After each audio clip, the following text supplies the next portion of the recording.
Aleluia. Evangelho segundo São João, capítulo 16, verso 8 e o verso 9 e também o 10 e 11.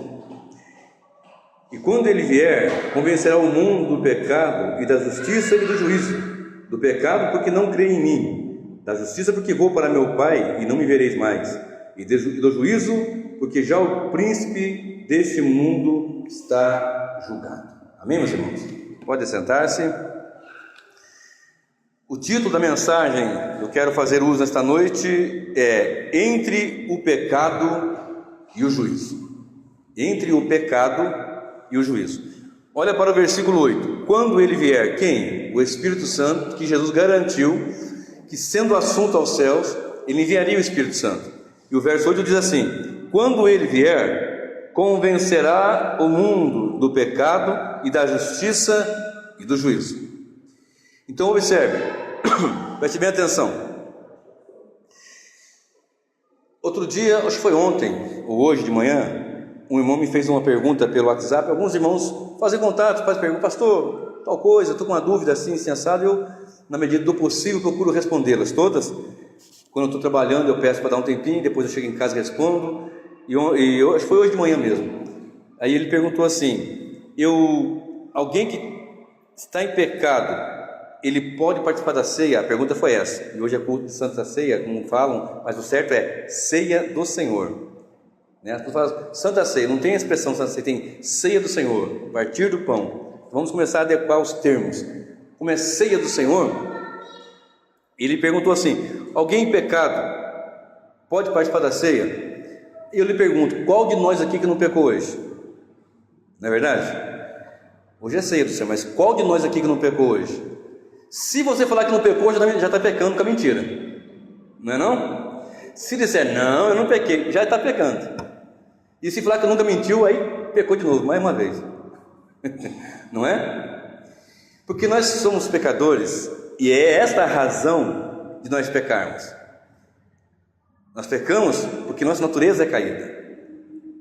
Mas o que nos faz entender que nós somos pecadores é o Espírito Santo que nos convence de tal coisa. Porque a pessoa que não tem o Espírito do Senhor, ele vai pecar e vai dizer: não faço nada demais, eu não mato, eu não roubo, eu não trafico, eu não faço alguma coisa dessa natureza, então eu não sou um pecador. Eu tenho alguém conhecido bem próximo, ele diz assim: não, eu sou um bom marido, um bom vizinho, um bom pai, um bom amigo, um bom patrão, um bom empregado, então eu não preciso, está tudo certo na minha vida, eu pago minhas contas em dia, contribuo com aquelas pessoas que estão passando alguma dificuldade, ajudo os necessitados, sou pessoa do bem, então eu não preciso reconhecer que sou pecador. Na verdade, o homem só vai reconhecer pelo agir do Espírito Santo. Como eu sempre tenho falado, na última pregação também eu citei, que todos pecaram e destituídos estão da glória de Deus. Romanos 3, verso 23. O capítulo 3 de Romanos deveria ser lido por nós, a igreja do Senhor, todos os dias. Deveria estar ali, em vez de colocar no Salmo 91 ou no Salmo 23, deveríamos colocar ali em Romanos 3, né? Só para, peraí, não há quem busque a Deus, não há um justo, não há um reto, ninguém que busque a Deus, todos a uma se extraviaram, todos deixaram, não querem a Deus. O homem naturalmente ele não quer. Mas como que nós queremos Deus? Por causa do Espírito Santo. Então, de qualquer maneira, o homem está entre o pecado e o juízo. O pecado desde a queda, lá em Gênesis 3, desde o momento que o homem caiu, quando Deus deu a informação, deu a instrução em Gênesis 2,17, para não comer daquele fruto de uma árvore que estava ali, que não era para eles comerem, do conhecimento da ciência do bem e do mal. E quando chegamos em Gênesis 3, a partir do versículo 6, nós vemos o homem cometendo o delito, caindo. Adão tinha livre-arbítrio, ele poderia não ter feito isso, mas o homem caído, ele fica tendencioso ao mal, à queda. O ser humano sem Deus, ele vai sempre pender para o mal. O que nos segura é a misericórdia de Deus. O que impede que muitos façam, só responda para você mesmo, não precisa falar em voz alta. Se não fosse a misericórdia digamos assim, essas rédeas do Senhor Deus na sua vida, quantas atrocidades você já não teria feito? Quantas vezes nós, talvez você, eu, desejamos até a morte de alguém e só não avisemos porque talvez pensamos assim: a justiça, a lei, vou preso, não sei o que, mas a vontade era essa. Mas na verdade foi Deus ali, porque se Deus não segurar nossas rédeas, nós somos terríveis mesmo. Essa é uma grande verdade. E Efésios 2, verso 1 diz que nós estamos mortos em ofensa e pecado por causa da queda que Adão lá com sua esposa no Éden cometeu. Então a humanidade, o cabeça da criação, ou melhor, o representante da raça, tendo caído, a raça caiu, o ser humano caiu.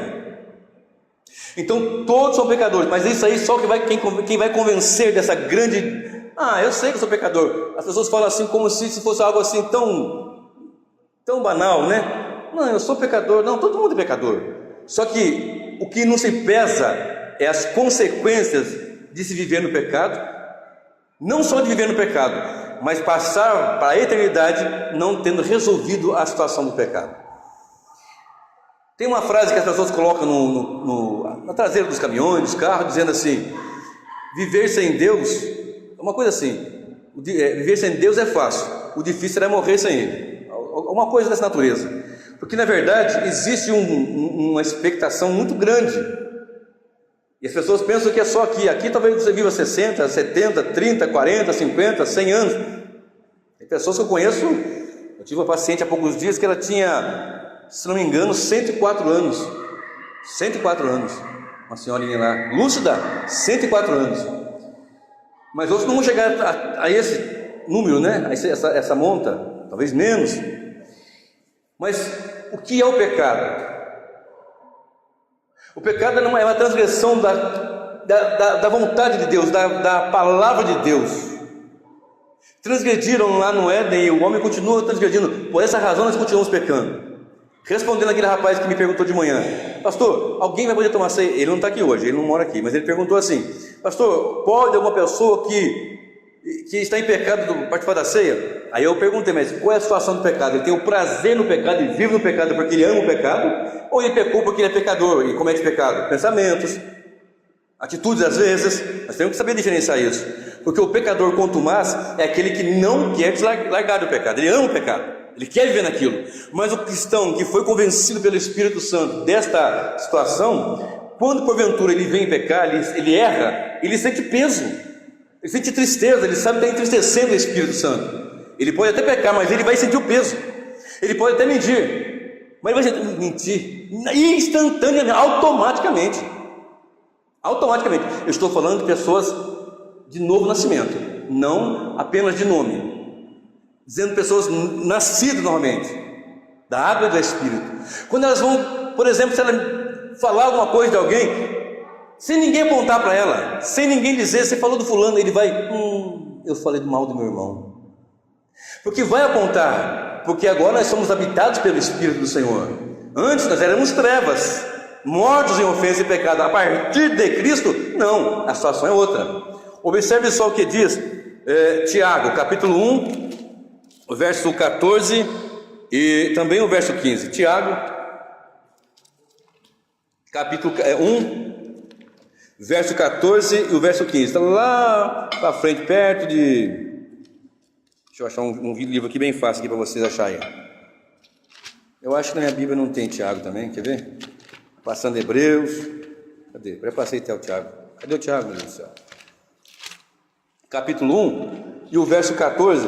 E ele fala assim: que quando nós pecamos por aquilo que está em nosso coração, por aquilo que está em nós. 1, 14, 15. Quem achou, lê para mim rapidinho aí. Achou alguém aí? Não achou, já achei. Mas cada um é tentado quando atraído e engodado pela sua própria concupiscência. Presta bem atenção nisso aqui é muito sério. Mas cada um é tentado quando atraído e engodado pela seu próprio desejo. A palavra concupiscência quer dizer vontade, desejo. Então quando nós pecamos, às vezes nós apontamos o outro, né? E falamos assim: olha, a culpa é de fulano. Quando alguém, por exemplo, né? Só um dos exemplos aqui, a pessoa vai lá e comete um adultério, por exemplo. Mas a culpa a culpa é sempre de outro. Não, a culpa é da minha esposa, a culpa é do meu esposo, a culpa é do não sei o quê. É porque não, a culpa é do diabo. É lógico, o diabo ele tenta mesmo, ele quer, se ele achar alguma brecha para nos arruinar, ele quer fazer dessa brecha um escancarar, né? Mas a verdade é, cada um é tentado quando atraído e engodado pela sua própria concupiscência. Está lá dentro, está nele. Olha como é que é o homem, o ser humano caído. Depois, havendo a concupiscência concebido, dá à luz o pecado, e o pecado sendo consumado gera a morte. A Bíblia nos informa que o salário do pecado é a morte. Então essa situação do pecado, meu querido, é uma situação muito grave. Eu sei que essa mensagem de falar de pecado, falar da morte, falar do inferno e não sei o que, ela não é muito atrativa. Muitos ouvidos não querem mais ouvir essas mensagens, muitas igrejas não pregam mais sobre isso. É só o anjo com a bandeja chegando com o envelope com a sua vitória. É o anjo chegando ali com a espada da bênção e não sei o que, nunca se fala do pecado. E as pessoas podem pecar à vontade. Eu estava conversando com o pastor, ele me disse que alguém falou para ele o seguinte: tinha que ser tratado uma situação na congregação, em certo lugar, e aí não queriam tratar o assunto, porque havia, inclusive, era caso de adultério mesmo, e esparramou, e era de fato mesmo, o negócio foi feio. Só que esse indivíduo, ele tinha muito dinheiro, e a família é muito grande, com muito dinheiro, ele sustentava toda a obra. O que sustenta a obra é o Senhor Deus Todo-Poderoso, e a sua obra é sustentada debaixo da graça e de santidade. Para vocês terem uma noção, ele não quis tratar esse assunto por causa disso, e aquilo vai arruinando, fica como uma gangrena, vai matando, vai mirrando, vai estraçalhando aquilo. É evidente que nós temos que tratar o pecado com o pecador, a pessoa que errou, com muito cuidado, com muito amor. Eu pastoreava uma igreja em 2004, 2005, 2006, uma irmã teve uma situação dessa também, e as pessoas ficaram me criticando porque eu tratei o caso dela. E eu abracei, eu fiquei ali lutando pelo casamento dela. E as pessoas, a impressão que davam, os irmãos em Cristo, a impressão que dava é que queriam que eu colocasse um outdoor no bairro dizendo: fulano de tal cometeu tal delito, assim se assado. Eu tentei segurar o máximo, não é ocultar, não é esconder, mas com amor. Porque uma coisa é certa, com a medida com que você medir, um dia também vão te medir. Se você medir com aspereza, também vão te medir lá na frente. Se você medir com amor, com misericórdia, pode ter certeza, um dia que você precisar, também vão te medir com amor, com misericórdia. Não é passar a mão na cabeça, não, é tratar com seriedade, com firmeza, mas também com amor. Amém, meus irmãos? Vocês estão entendendo? Vamos pecar à vontade? Não, senhores. Vamos fazer o máximo para errar o mínimo. Só que nós, como eu disse para o rapaz de manhã, nós não temos condições, porque nós somos pecadores, nossa natureza é pecadora. Mas nós somos pecadores transformados, salvos em Cristo Jesus, mas ainda temos esse corpo da morte ainda. Então é uma luta muito grande, que nós não teríamos condições de vencer, e não temos de fato. Que ninguém outro tinha e tem, de verdade é isto. Mas Jesus veio para morrer em nosso lugar, para pagar os pecados, para derramar o seu sangue precioso. Se nós dissermos que não temos pecado, nós somos mentirosos. Mas se nós confessarmos o nosso pecado, o sangue de Jesus Cristo é poderoso para nos purificar de todo pecado, de toda iniquidade. Amém, meus irmãos? Isso é muito sério. Eu disse, não é muito atrativo falar desse assunto, mas isso é palavra do Senhor que nos dá firmeza. Olha só o que diz em Romanos, capítulo 5. Verso 12. Romanos capítulo 5 diz assim, verso 12: portanto, como por um homem entrou o pecado no mundo, e pelo pecado a morte, assim também a morte passou a todos os homens, por isso todos pecaram. Então, você lembra do título da mensagem? Entre o pecado e o juízo. Porque se nós não acertarmos a nossa situação com o pecado, o juízo é certo. Eu poderia aqui multiplicar muitos versículos aqui ainda, mas eu quero ser mais breve hoje na ministração. Mas eu preciso falar de um versículo ainda que está em João, Evangelho, capítulo 8 e o verso 24. Do pecado, porque não creem em mim. O Senhor diz assim, olha, vai convencer do pecado, da justiça e do juízo. Do pecado, porque as pessoas não creem em mim. Ou seja, não crer na obra que Ele fez na cruz. Não crer nele é não crer no que o Pai fez enviando o Filho. Do pecado, porque quando você reconhece Jesus como seu Salvador, você também automaticamente está dizendo que você reconhece-se como um pecador e que precisa desse grande Salvador, que é Cristo Jesus. João 8, verso 24, olha só o que diz a palavra do Senhor. Por isso vos disse que morrereis nos vossos pecados, porque se não crerdes que eu sou, morrereis em vossos pecados. Ele estava ali debatendo com algumas pessoas, falando e explicando e ensinando. Eu peço que você leia depois em casa o que está escrito antes e depois, porque meu tempo aqui não vai me permitir. Mas nós acreditamos do pecado porque não crê em mim. Não, eu não preciso, precisa sim. Precisamos de Jesus, precisamos entender isso, a nossa natureza caída. E se nós não acertarmos, não resolvermos essa situação do pecado, o juízo nos aguarda. Vamos lá para o juízo agora? Abra a sua Bíblia também em João, pertinho, do ladinho aí. João 3, verso 18 e o verso 19. João 3, 18 e 19. Olha só o que diz a palavra do Senhor. 3, 18 e 19.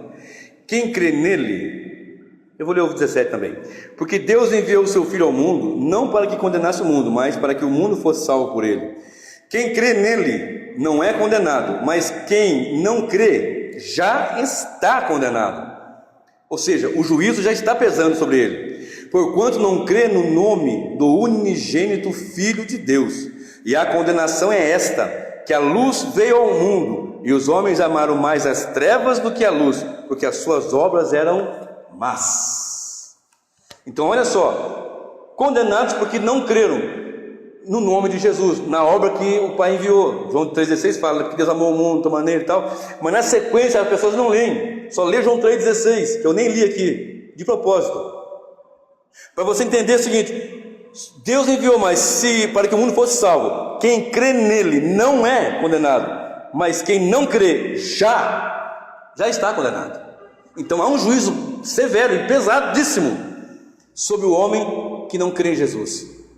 Quando eu falo homem, evidentemente, homem, mulher, ser humano, quaisquer que seja a pessoa, por mais amorosa, porque tem pessoas que são muito boas de fato.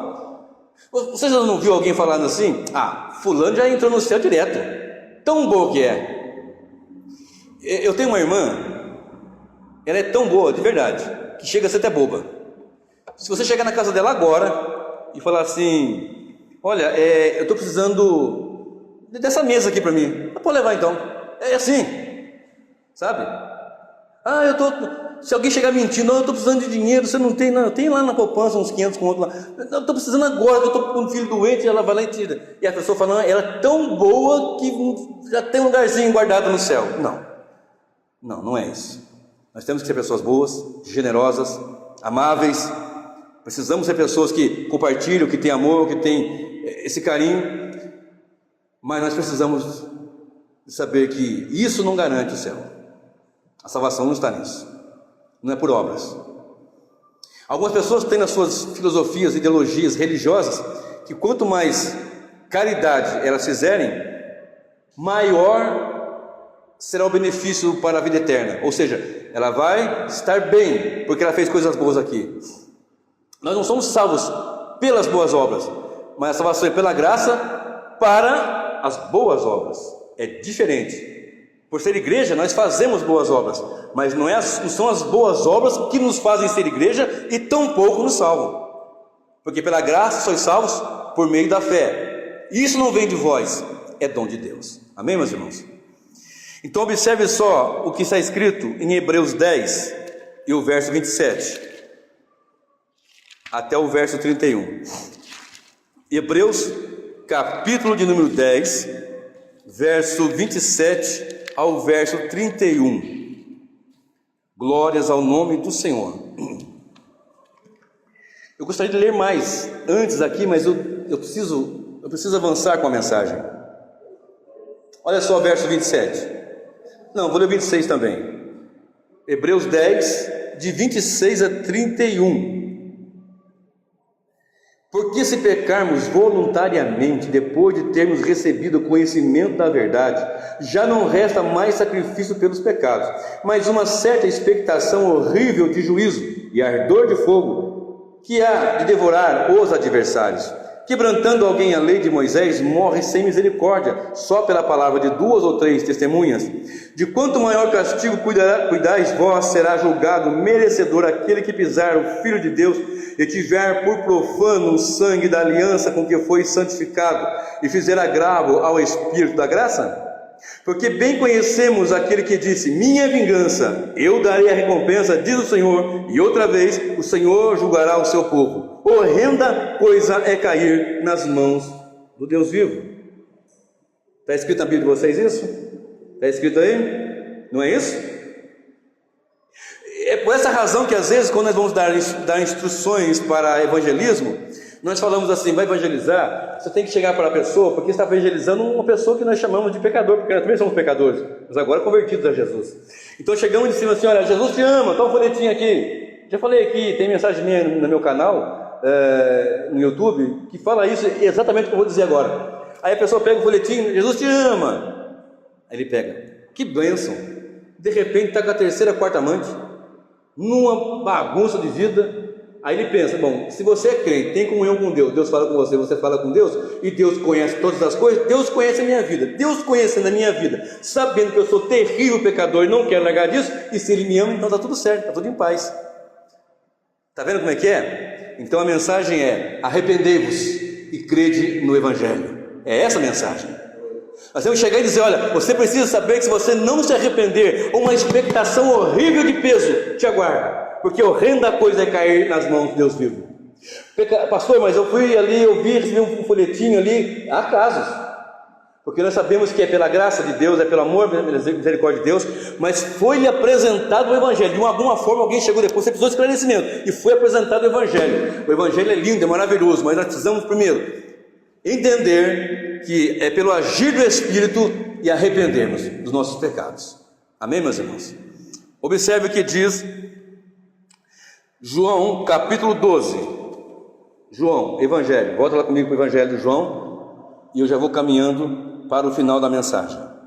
João 12, verso 23. Eu tenho muito mais versículo para dizer, para falar, mas em outras mensagens, porque esses temas são recorrentes no meu ministério: a volta do Senhor, a grande tribulação, né? Esses estão, a cruz, o sangue, são temas que eu sempre estou ministrando, então sempre vou estar falando. João 12, verso 23, olha o que diz.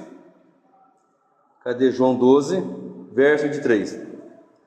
E Jesus lhes respondeu dizendo: é chegada a hora em que o Filho do Homem há de ser glorificado. Na verdade vos digo que, se o grão de trigo caindo na terra não morrer, fica ele só, mas se morrer, dá muito fruto. Quem ama a sua vida, perdê-la-á, e quem neste mundo odeia a sua vida, guardá-la-á para a vida eterna. Se alguém me serve, siga-me, e onde eu estiver, ali estará também o meu servo. E se alguém me servir, meu Pai o honrará. Agora minha alma está perturbada, e que direi eu? Pai, salva-me desta hora. Mas para isto vim, e para esta hora, Pai, glorifica o teu nome. Então veio uma voz do céu que dizia: já o tenho glorificado, e outra vez o glorificarei. Ora, a multidão que ali estava e que a ouvia dizia que havia sido um trovão. Outros diziam: um anjo lhe falou. Respondeu Jesus e disse: não veio esta voz por amor de mim, mas por amor de vós. Agora é o juízo deste mundo, agora será expulso o príncipe deste mundo. E quem é o príncipe deste mundo? Satanás, deste mundo tenebroso. Deus é o Senhor, Salmo 24, verso 1. Do Senhor é a terra e a sua plenitude, o mundo aqueles que nós habitam. Mas quando ele fala desse mundo aqui, ele fala desse mundo caído, esse sistema corrompido, regido pelo mal e pelas trevas. Amém, meus irmãos? De natureza que, se o príncipe é julgado, os que o seguem no mesmo julgamento. Aquele que não está em Cristo já está condenado, de igual modo julgado como esse príncipe. Mas há uma solução, há um socorro. Olha só o que diz 2 Tessalonicenses, só para nós sentirmos mais um pouquinho do peso do juízo. 2 Tessalonicenses, capítulo 2, do verso 2 Tessalonicenses, capítulo 1, verso 8 e 9, do ladinho aí. Com labareda de fogo, tomando vingança dos que não conhecem a Deus e dos que não obedecem ao Evangelho de nosso Senhor Jesus Cristo, os quais por castigo padecerão eterna perdição, longe da face e do Senhor e da glória do seu poder.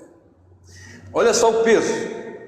Quando Cristo vier, depois leia tudo, depois marca, sempre venha, traga uma caneta, um papelzinho, vai marcando. Leia depois o que eu li e o que está escrito antes, para você contextualizar melhor. Quando o Senhor voltar, porque Ele voltará, e quando Ele voltar, aqueles que não estão nele, Ele vai voltar tomando vingança. Nós não lemos agora há pouco ali em Hebreus que do Senhor é a vingança, minha vingança, horrenda coisa é cair na mão de Deus vivo. Olha só o que está escrito aqui: com labareda de fogo tomando vingança dos que não. Quem é este? Jesus. Ora, João Batista disse assim: eis o Cordeiro de Deus que tira o pecado do mundo. Cordeiro manso. Ele foi caladinho, até o matadouro, como diz a palavra, sem reclamar, sem se queixar. Foi ali como um cordeiro mudo. Pai, glorifica o teu filho, glorifica o teu nome, porque para esta hora eu vim. Ele veio para isso. E quando ele vai por causa dos meus e dos seus pecados. Ele vai por causa do pecado dos eleitos. Ele vai por causa do pecado da igreja, dos seus santos. Ele vai ali como um cordeiro mudo. Agora escute isso, preste bem atenção, fique bem atento ao que eu vou dizer agora. Esse mesmo Jesus que é cordeiro mudo, que como cordeiro mudo, diz a palavra, ele virá com labareda de fogo, tomando vingança dos que não conhecem a Deus e dos que não obedecem ao Evangelho de nosso Senhor Jesus Cristo. E por castigo padecerão eterna perdição, longe da face do Senhor e da glória do seu poder. É pesado isso, né, irmão? Eu queria tanto uma mensagem no domingo de ceia, eu queria tanto aquela mensagem, abre o céu e desce bênção e tudo. Mas eu tenho uma palavra do Senhor Deus que vai alegrar o seu coração a partir de então, se é que estava triste.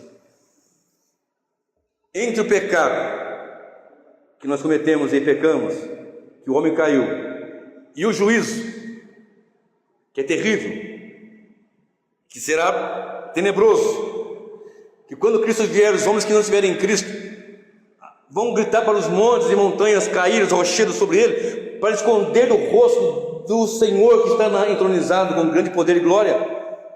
Mas entre este pecado e o juízo, nós lemos no livro de João capítulo 16 verso 8, que ele convenceria do pecado, eu pulei, mas do pecado, da justiça e do juízo. Então o título é: entre o pecado e o juízo tem a justiça de Deus. Eu quero falar aqui mais 5 minutinhos para eu encerrar sobre esta justiça. Isaías 64, versículo 6 fala ali, apontado no finalzinho, diz que a nossa justiça é como um trapo de imundícia. Você já entendeu isso? Quando as pessoas falam assim: eu sou tão bonzinho que eu mereço o céu. Lembra que eu falei da minha irmã? Se ela não se arrepender, não tem jeito, porque a nossa justiça é como um trapo de imundícia. E se você for buscar no original o que esse verbo quer dizer, você vai ficar horrorizado ainda. Então, eu sou muito justo. Não há um justo sequer, fala em Romanos 3, eu citei agora há pouco. Então nossa justiça é como um trapo de imundícia. Por melhor como possa ser, a sua justiça é como um trapo de imundícia. Mas olha só, lembra que eu disse agora há pouco? Do pecado porque não crê nele, do juízo porque o príncipe desse mundo está julgado, e o que segue a ele, segue no mesmo julgamento. E da justiça, aí Jesus diz assim: porque vou para meu Pai e não me vereis mais. Peraí, Jesus morreu, depois de 3 dias ressuscitou. Não me vereis mais neste corpo, mas num corpo de glória e com glória e poder. Mateus 28, verso 18. Jesus é ressuscitado, ele chegou e disse para seus discípulos: é-me dado todo o poder nos céus e na terra. E quando nós olhamos para essa justiça que o homem não pode fazer, por mais que ele busque ser íntegro em tudo, porque isso faz parte do ser humano, deve fazer parte de uma moral ilibada, uma ética. Às vezes nós temos uma boa teologia, mas não temos boa ética. Já viram isso? Tem igreja que você vai ter uma boa teologia, mas a ética não é boa, as condutas não são boas. Tem lugar que as condutas são até boas, mas a sua teologia ali ela é fraca, não trata as coisas como deve tratar, e começam a falhar daqui e falhar dali. Mas eu estou falando de uma justiça que não é do homem, estou falando da justiça que é de Deus. Daniel orava e dizia: Senhor, rogamos ao Senhor, levantamos nossa oração diante do Senhor, não fiados em nossa justiça, mas nas tuas muitas misericórdias. Porque ele entendia que nossa justiça é como um trapo de imundícia. Olha só o que diz Romanos 5, verso 15. Romanos capítulo 5, verso 15.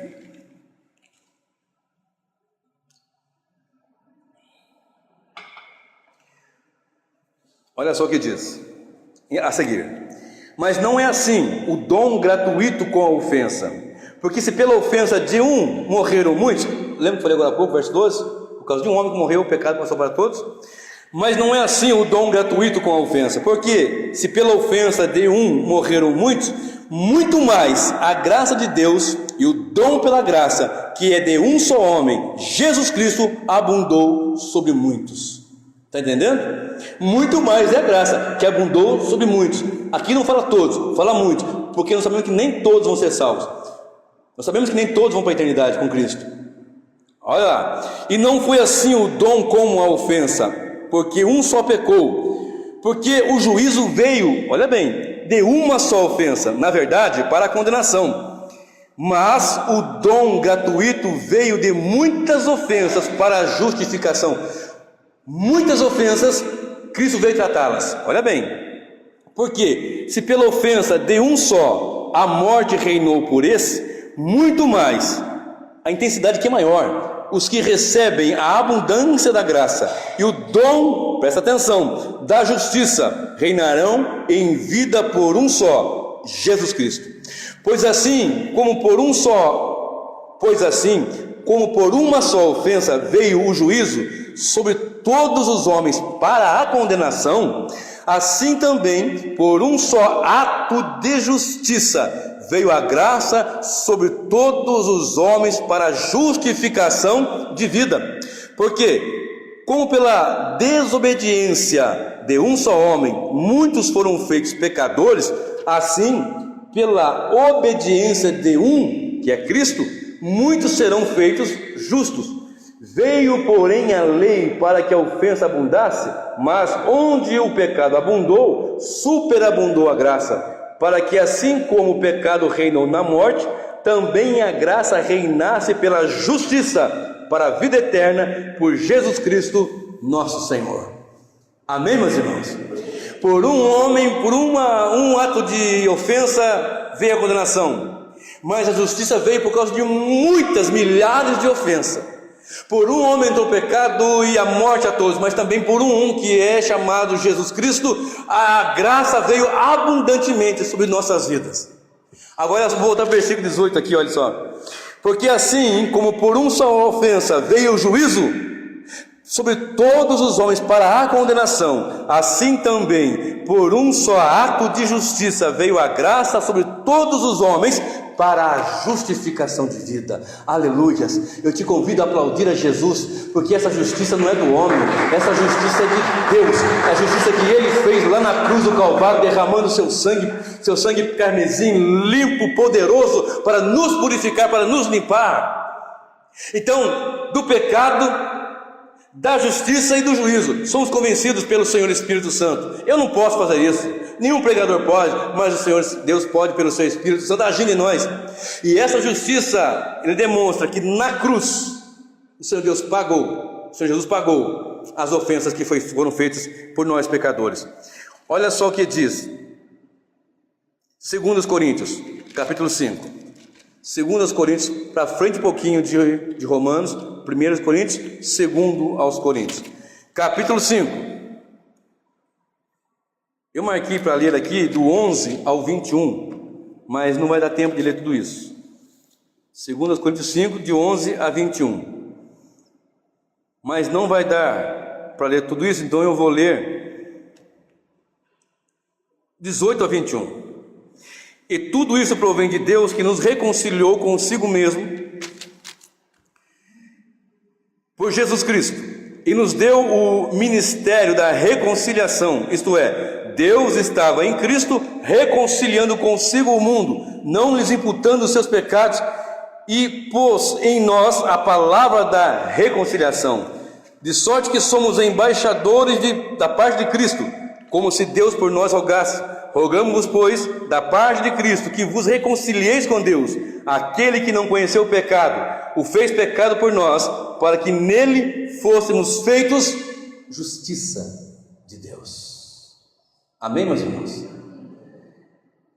Depois você lê todo esse contexto, para você entender. Aquele que não conheceu o pecado, Deus o fez pecado por nós, carregou nos pecados, para que nós fôssemos feitos justiça de Deus.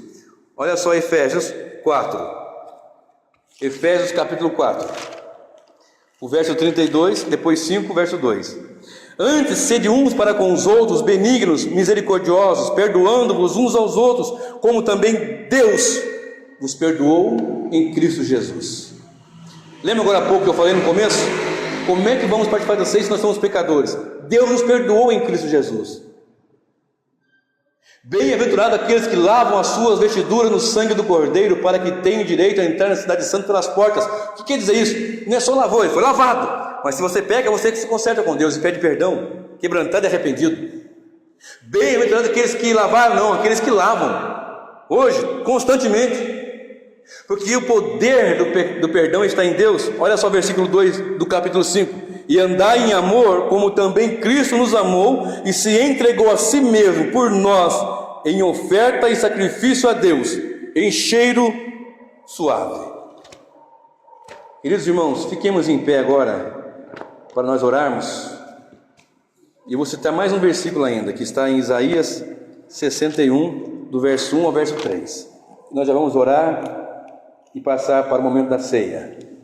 Isaías 61, do verso 1 ao verso 3, diz assim: O Espírito do Senhor Deus está sobre mim, porque o Senhor me ungiu para pregar boas novas aos mansos, enviou-me a restaurar os contritos de coração, a proclamar liberdade aos cativos e abertura de prisão aos presos, a apregoar o ano aceitável do Senhor e o dia da vingança do nosso Deus, e consolar todos os tristes, a ordenar acerca dos tristes de Sião, que se lhe dê glória em vez de cinza, óleo de gozo em vez de tristeza, veste de louvor em vez de espírito angustiado, a fim de que se chamem árvore de justiça, plantação do Senhor, para que ele seja glorificado.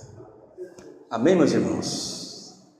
Ele falou isso aqui lá em Lucas 4, a partir do verso 18. Ele só não falou da parte da vingança, porque isso aí voltará, vai acontecer na vinda dele. Mas entre o pecado e o juízo, tem a justiça de Deus, através dos méritos de Cristo Jesus. É pelos méritos de Cristo, ou são pelos méritos de Cristo, nós podemos chegar diante dele e dizer: Senhor, me perdoa. Pelo novo e vivo caminho, Hebreus 10, verso 20, que foi como aquele véu que rasgou, a sua carne foi rasgada lá na cruz, e nos abriu um caminho direto ao Senhor. E por esse novo e vivo caminho, que não depende do pastor, do pregador, mas é Cristo, pelos méritos dele, tudo é para a honra, glória e louvor do Senhor. Nós podemos chegar diante dele e dizer: Senhor, me perdoa. Faz-me justiça, Senhor, justifica no teu sangue. E Ele justifica os seus eleitos. Por quê? Por causa da obra que Cristo fez. Nenhuma outra obra, a obra que Cristo fez lá na cruz do Calvário. Eu te convido a fechar os seus olhos. Eu te convido a orar comigo esse instante. Essa oração, eu quero que você renda louvores a Deus. Porque se não fosse o Senhor, ninguém jamais faria. Ninguém tem poder de fazer isso que Ele fez lá na cruz, sem um pecado, sem mácula. Ele disse assim: ninguém me convence do pecado, porque de fato ele nunca teve pecado, mas ele se fez carne, se humilhou até a morte de cruz. Mas Deus o exaltou soberanamente, e lhe deu um nome que está acima de todo nome, para que ao nome de Jesus se dobrem todos os joelhos dos que estão no céu, na terra e debaixo da terra.